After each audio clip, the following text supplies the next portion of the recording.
حضرت عیسیٰ ابن مریم نازل ہوں گے، ان کے بارے میں اتنی ہے تفصیل جو ہمیں بتا دی گئی ہے، دمشق میں آئیں گے، ٹھیک ہے نا، مسجد کے مینار پہ اتریں گے، یہ بات ہمیں بتا دی گئی ہے۔ انہی کے دور میں امام مہدی بھی ہوں گے، امام مہدی ان کو نماز کے لیے آگے کریں گے، مگر وہ نماز کے لیے آگے نہیں بڑھیں گے، آئیں گے دمشق میں، صحیح ہے نا؟ نہیں، میں نے کبھی نہیں کہا 2025 میں آئیں گے، تو وہ یہ سب چیزیں اپنی جگہ ہیں۔ باقی ہم نے جو فیصلے کرنے علامات ساعت کو دیکھ کے نہیں کرنے، ہم نے موجودہ حالات کو دیکھ کر جو گراؤنڈ ریئلٹی ہمیں جس سمت میں چلنے کا حکم دے رہی ہے، ہم نے اس کے حساب سے فیصلے کرنے۔ سمجھتے ہو کہ نہیں سمجھتے؟ مثال کے طور پر ہوتا ہے، کوئی بھی آدمی خروج کرنا شروع کر دیتا ہے اسٹیٹ کے خلاف، یا کہیں بھی کسی ملک میں دھماکے شروع کر دیتا ہے اور کہتا ہے اصل میں خراسان سے ایک لشکر نکلنے والا ہے، حدیث میں آتا ہے، تو میں اس لشکر کے لیے لشکر تیار کر رہا ہوں چھوٹا، تاکہ وہ بڑے لشکر میں ضم ہو جائے۔ یہ چل رہا ہے مارکیٹ میں، تو بس امام مہدی آنے والے ہیں، تو وہ دیکھو حدیثوں میں تو آتا ہے جب یہ ہوگا جب یہ ہوگا، تو پھر وہ دیکھو ابھی امام مہدی آنے والے ہیں، ابھی یہ دھماکہ کرنا ہے، ہم نے فلاں جگہ بم رکھنا ہے، تو بھائی لشکر تیار ہو رہا ہے نا، تو خلاف خلیفہ بھی آ رہا ہے، تو ہم امام مہدی کے ساتھ ملیں گے، تو آپ کہو بھائی کب آ رہے ہیں؟ بھائی حدیثوں میں ملتا ہے دیکھو، تو وہ یہ لشکر ہوگا، اور خراسان میں بھی دیکھو بم پھٹائے گا نہیں پھٹا، تو یہ وہی امام مہدی کا لشکر تیار ہو رہا ہے۔ بھائی ہمیں کیا پتہ یہ وہ والا ہے یا وہ والا بم پھٹا ہے، یا وہ والا جو امام مہدی کے دور میں پھٹے گا وہ بعد میں جا کے پھٹے گا، ہمیں کیا پتہ یار؟ تو وہ جب اللہ نے جو کام کرنا ہے وہ اللہ کو کرنے دو، آپ اپنے حساب سے دیکھ کے چلو گے، سمجھتے ہو؟ تو لوگوں کی صلاحیتوں کو بہت ضائع کیا جاتا ہے، سمجھتے ہو؟ جب وہ ہوگا تو وہ اس کی علامات پوری بتائی گئی ہیں کہ جو ہے نا وہ پتہ چل جائے گا آپ کو۔ جیسے نبی صلی اللہ علیہ وسلم کی نبوت جب ظاہر ہوئی تو پہلے سے یہود و نصارہ انتظار کر رہے تھے نا نئے نبی کا، تو جب ایک پیغمبر ظاہر ہوئے اور آگے حضرت ابو ذر کا ایمان کا واقعہ آ رہا ہے، کیسے انہوں نے تلاش کیا نبی صلی اللہ علیہ وسلم کو، اور علامات دیکھ کر کیسے اندازہ لگایا انہوں نے، تو وہ اللہ تعالیٰ پھر ایسے نہیں رکھتے کہ دو چار آدمیوں پر، وہ پھر اللہ اس کو منوا کے چھوڑتے ہیں جب کوئی کسی شخصیت کو اللہ اوپر لانا چاہتے ہیں نا۔ تو پھر نبی صلی اللہ علیہ وسلم نے جب دعویٰ کیا تو آپ کی دعوت پھیلی ہے، آپ کے معجزے ظاہر ہوئے ہیں، پھر لوگ جوک در جوک ایمان لانا شروع ہوئے، تو حضرت مہدی کا بھی ایسا ہی ہوگا، کہ ایسا نہیں ہوگا کہ وہ جناب جب ظاہر ہوں گے تو بس چار آدمیوں کو پتہ ہوگا، جب وہ ظاہر ہوں گے تو اللہ نے ان کے ساتھ اتنے ان کے برحق ہونے کے دلائل رکھے ہوں گے کہ آپ کو کتابوں میں کی ضرورت نہیں رہے گی، وہ اظہر من الشمس، چڑھتے سورج کی طرح ان کے برحق ہونے کے دلائل اللہ ان کے بھی اور عیسیٰ ابن مریم کے بھی قائم کرے گا۔ یہ خبریں پوری دنیا میں پھیلیں گی، کوئی انکار نہیں کر سکے گا، سمجھتے ہو کہ نہیں سمجھتے؟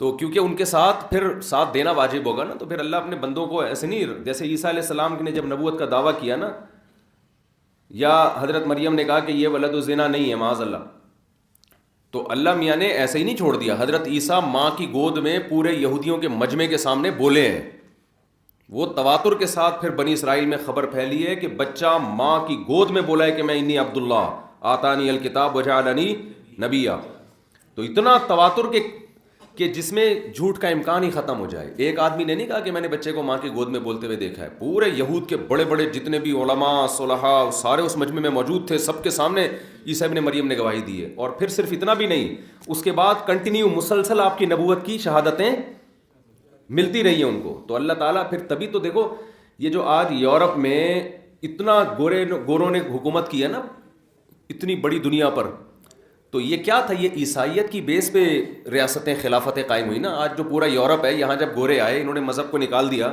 تو یہ ان کی حکومتیں مذہب کی بیس پہ ہی تو قائم ہوئی تھیں، کہ پیچھے ایک پیغمبر کا نام استعمال کیا نا انہوں نے، عیسیٰ ابن مریم کا۔ یار رہنے دو، دیکھو دنیا میں اتنے بڑی پاورفل ریاست قائم کرنا، اس کے لیے ٹھیک ٹھاک قربانی چاہیے، بے تحاشا گاجر مولی کی طرح کٹے ہوں گے، تو اس کٹنے کے پیچھے ایک سچے پیغمبر کی موٹیویشن تو ہو سکتی ہے، بغیر اس موٹیویشن کے کوئی نہیں کٹتا اس طریقے سے۔ تو یہ عیسیٰ ابن مریم کا نام تھا جس کی بیس پر عیسائیت نے دنیا میں راج کیا ہے، ورنہ یہ نہ بنتا یہ آج پورا لندن اور یہ فرانس اور یہ جتنے بھی یورپ کے کنٹریز ہیں، اور اس کے لیے تو ہمارے ریاستیں بھی انہی کے ہاتھ میں تھی نا، جتنے پھیلے دنیا میں، ماضی کی بات کر رہا ہوں۔ تو یہ سارا اس کے پیچھے تو یہ موٹیویشن اتنی بڑی انسانیت کو مل کیسے گئی؟ تو وہ اخبار متواترہ سے ملتی ہے، اخبار احاد سے نہیں ملتی. یعنی لاکھوں لوگ بیان کر رہے ہوتے ہیں ہم نے اپنی آنکھوں سے دیکھا ہے حضرت عیسیٰ کی تعلیمات بھی اور ان کی سیرت بھی. اس کے بعد جا کے لوگ, جیسے نبی صلی اللہ علیہ وسلم کا تھا, تو اس کے بعد جب اسلام آیا تو پھر وہ کتنی بڑی بڑی ریاستوں سے تھوڑے تھوڑے مسلمانوں کی جنگیں ہوئی ہیں. تو وہ کیوں فتح ہوئی؟ ان کے پیچھے رسول اللہ صلی اللہ علیہ وسلم کی شخصیت تھی, تو لوگ ان پر ایمان لے کر آئے. تو یہ ایمان اتنا پاورفل تھا کہ یہ 2-4 خبروں والا ایمان نہیں تھا. ہزاروں لوگوں نے آپ کی سیرت کو دیکھا, پھر لاکھوں نے اس کو نقل کیا. تو وہ جو موٹیویشن ملی اس سے پوری, یہ پہلے بنو امیہ کی خلافت, اندلس کی خلافت, بنو عباس کی خلافت, پھر خلافت عثمانیہ, یہ ساری چیزیں سمجھتا ہے کہ نہیں سمجھتا. اور آج بھی جو جنگیں ہو رہی ہیں, اگر مسلمان زندہ باقی رہ گئے ہیں تھوڑے سے, تو اس کے پیچھے مذہب کی موٹیویشن ہے. تو یہ جعلی چیزوں کی موٹیویشن اتنی پاورفل نہیں ہوتی. بتانے کا مقصد یہ. تو یہ خود یہ جو سب سے پہلے یہودیوں نے دنیا پہ حکومت کی, پھر عیسائیوں نے, پھر اسلام نے, تو ہمیشہ بڑی بڑی ریاستیں آسمانی مذہب ہی کی قائم ہوئی ہیں. تو خود یہ بات بھی آسمانی مذاہب کے سچے ہونے کی دلیل ہے. کسی باطل بیس پر اتنی بڑی ریاستیں قائم ہوتی نہیں ہیں, کیونکہ اس کے لیے ٹھیک ٹھاک قربانی چاہیے. وہ قربانی حب مال اور حب جاہ والے دیتے نہیں ہیں, الا یہ کہ پاور بہت ہو تو پھر دے دیتے ہیں. وہ پھر تو قربانی رہتی نہیں نا. چلو کیا ہو گیا, وہ ٹائم پورا ہو گیا استاد جی. چلو یار آگے چلو, یہ حدیث مکمل کر لو.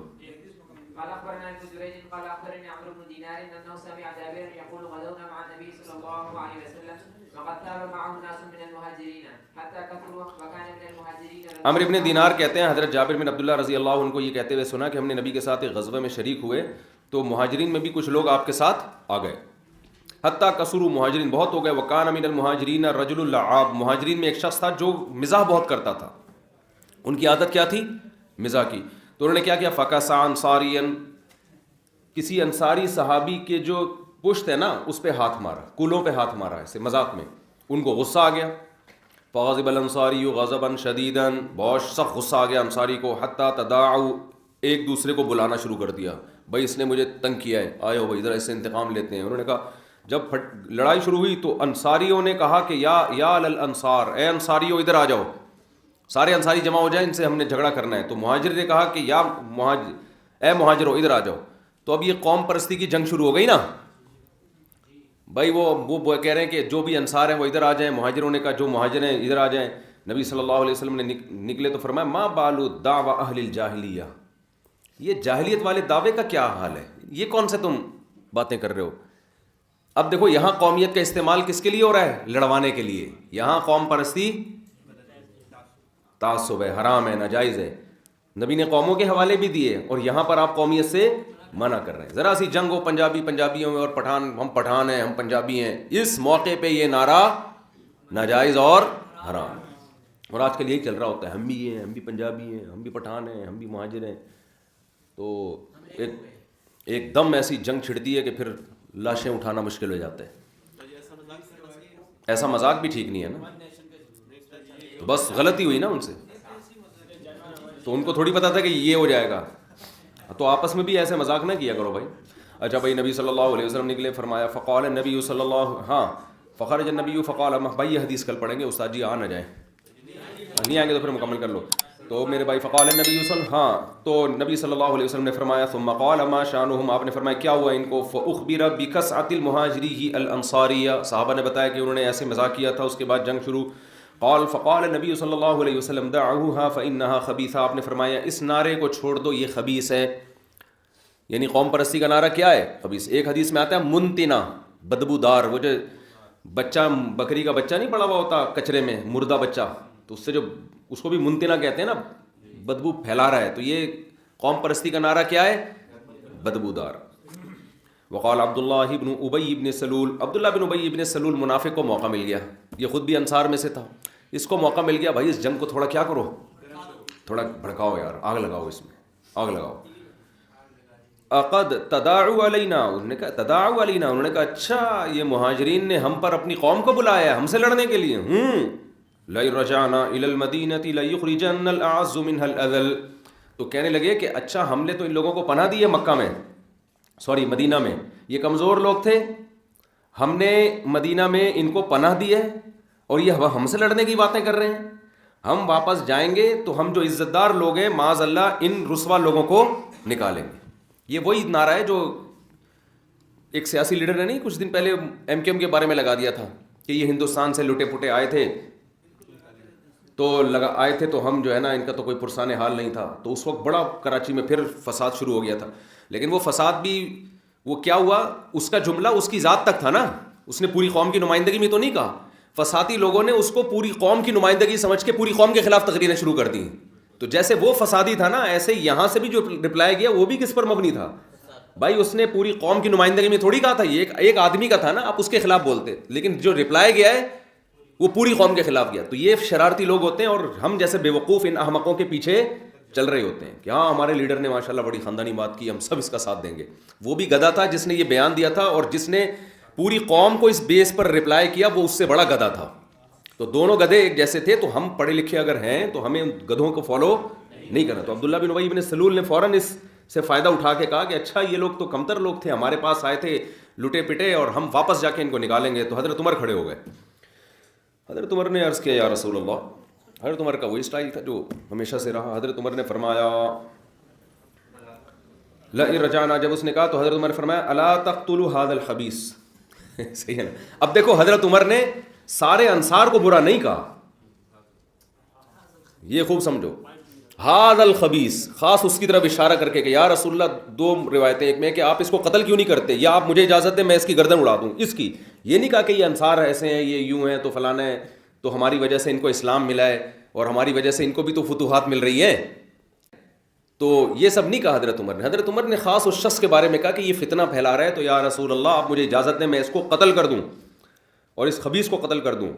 تو نبی نے فرمایا لا یتحدث الناس انه كان يقتل اصحابه. نا اگر ان کو قتل کر دیا, مجھے بھی پتہ یہ نالائق شرارتی ہے, تو لوگ کہیں گے اگر میں نے قتل کر دیا, لوگ کہیں گے کہ محمد صلی اللہ علیہ وسلم اپنے ساتھیوں کو بھی قتل کر دیتے ہیں.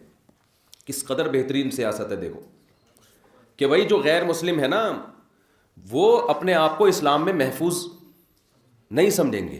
وہ سمجھیں گے بھائی یہ انہی کا کلمہ پڑھتا ہے, انہی کے ساتھ جنگوں میں گیا ہے, اور کوئی بات پتہ نہیں کیا ہوئی اور گردن اڑا دی تو ہم بھی جائیں گے. تو ایسا نہ ہو بات بات پہ ہماری بھی گردن اڑائی جائیں.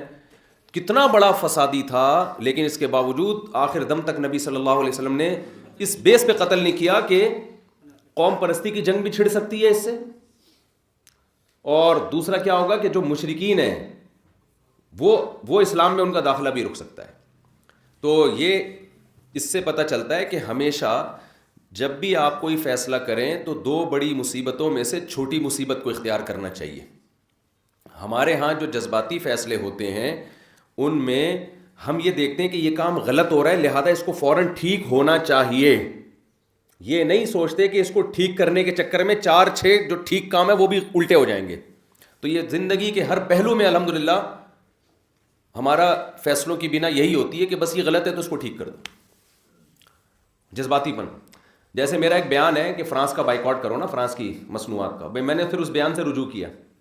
استاد صاحب سے میں نے پہلے ایک بیان دیا تھا, فرانس میں گستاخی کے خاکے آئے تھے نا, تو میں نے اس بیان سے میں نے استاد صاحب سے کہا کہ ہم نے فرانس کے تو بائیکاٹ کرنا چاہیے, گستاخی کی ہے انہوں نے وغیرہ وغیرہ, ان کی مصنوعات کا بائیکاٹ کرنا چاہیے. میں نے بیان بھی دے دیا, وہ بیان چل بھی رہا ہے. تو میں نے استاد صاحب سے مشورہ دیا کہ اس کو بائیکاٹ کو ہمیں پھیلانا چاہیے. استاد صاحب نے کہا کہ دیکھو ہم نے فرانس کا بائیکاٹ کیا نا, اتنا بڑا نقصان نہیں ہے. یہ سوچو فرانس نے ہمارا بائیکاٹ کر لیا تو کیا ہوگا. تو مجھے وہ بھینس والا لطیفہ یاد آیا کہ ایک آدمی نے بھینس کو جمال گوٹا کھلانا تھا. جمال گوٹا پائپ کے اندر طریقہ یہ تھا کہ بھینس کے منہ میں پائپ رکھ کے ادھر سے پھونک مارے. تو ہوا یہ کہ یہ اس کے پھونک مارنے سے پہلے بھینس نے پھونک مار دی, وہ سارا جمال گوٹا اس کے پیٹ میں اور یہ مر گیا. تو یہ بھی دیکھو کہ تم بھینس کے منہ میں پائپ رکھ کے پھونک مار رہے ہو, اگر اس نے پھونک ماری تو تم افورڈ کر سکتے ہو کہ نہیں کر سکتے. تو استاد صاحب نے فرمایا کہ جو ہم بائیکاٹ کی مہم چلاتے ہیں اس میں یہ بھی دیکھا جائے گا کہ اگر انہوں نے ہمارا بائیکاٹ کر دیا ہم تو ویسے ہی معاشی بحران کا شکار ہیں. اگر یہ یورپ نے, امریکہ نے, ان لوگوں نے مل کے ہمارا بائیکاٹ کرنا شروع کر دیا تو ہم اس سے بھی جائیں گے جو اس حالت میں. تو استاد صاحب نے فرمایا میں یقینی طور پہ نہیں کہہ رہا کہ اس کے سائڈ افیکٹ کیا ہیں, لیکن جب تک آپ نے اس کے سائڈ افیکٹ پہ آپ پوری طرح غور نہ کرو آپ کو بیان داغنے کی اجازت نہیں ہے. اس کے بعد سے میں پھر بیان دے ہی نہیں رہا. یہ بڑی بصیرت کی بات ہے. حضرت نے یہ نہیں فرمایا کہ واقعی بائیکاٹ کرے گا یا بائیکاٹ کرنے کا ہمیں نقصان ہوگا، ہو سکتا ہے کوئی نقصان نہ ہو ہمیں، لیکن کہا کہ جب تک آپ کو نالج نہ ہو نا ان سب چیزوں کی، اتنی اپر لیول پہ جا کے یا ایسے لوگوں میں مل بیٹھ کے کہ حاکم کی مجبوری بھی تو ہو سکتی ہے نا بائیکاٹ. ہم تو کہہ رہے ہیں فرانس کے سفیر کو نکال دو بھائی، آپ اس سیٹ پہ جا کے بیٹھو گے تو آپ کو پتا چلے گا کہ میرے اندر نکالنے کا دم ہے بھی کہ نہیں ہے. نکال دیا تو میں افورڈ کر سکتا ہوں کہ نہیں کر سکتا. تو جذباتی تقریریں، روڈ بلاک کرنا، یوں کر دینا، یہ تو نیچے کے لوگ کر رہے ہوتے ہیں. جو اپر لیول پہ ہوتا ہے وہ کبھی غلط بھی کر سکتا ہے، 2 نمبری بھی کر سکتا ہے، لیکن بعض دفعہ وہ مجبور بھی ہوتا ہے. تو جب تک آپ نہ ملیں کسی سیاسی لیڈر سے اور جو اپنے حاکم سے، وہ جب تک آپ کو اس کے سامنے کیا مجبوریاں ہیں، یا تو بیان دو ہی نہیں، دو تو پھر پورے پروسیس سے گزرنے کے بعد ایک رائے قائم کریں. آپ اس سے پہلے آپ کو رائے قائم کرنے کی اجازت نہیں ہے. سمجھتے ہو، یہ نبی کی سیرت سے ہی میں پتہ چلتا ہے. اتنا بڑا منافق تھا لیکن آپ نے گردن نہیں اڑائی اس کی، اس لیے کہ جو امیج دنیا میں جاتا وہ امیج اچھا نہیں جاتا. تو کس کو دنیا میں بتاتے کہ بھئی یہ منافق تھا، یہ 2 نمبر تھا، تو یہ تو ایک اس کو ایکسپلین کرنا اچھا خاصا مشکل کام بن جاتا ہے. سمجھتے ہو کہ نہیں سمجھتے؟ ارشاد.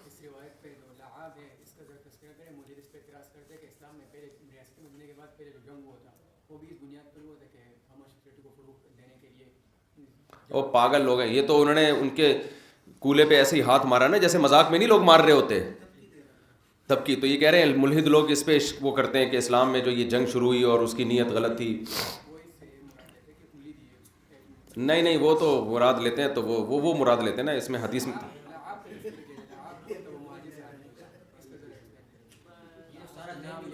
دیکھو یہ تو ملحد لوگ کر رہے ہیں نا. جب وہ ملحد تو بیکار بات ہے نا، اس کے تو اس سے کوئی اشارہ بھی نہیں ملتا.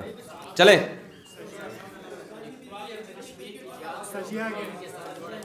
غلط بالکل غلط. دوستو اگر ویڈیو پسند آئی ہو تو ویڈیو کو لائک، چینل کو سبسکرائب اور بیل آئیکن کو پریس کر دیں. شکریہ.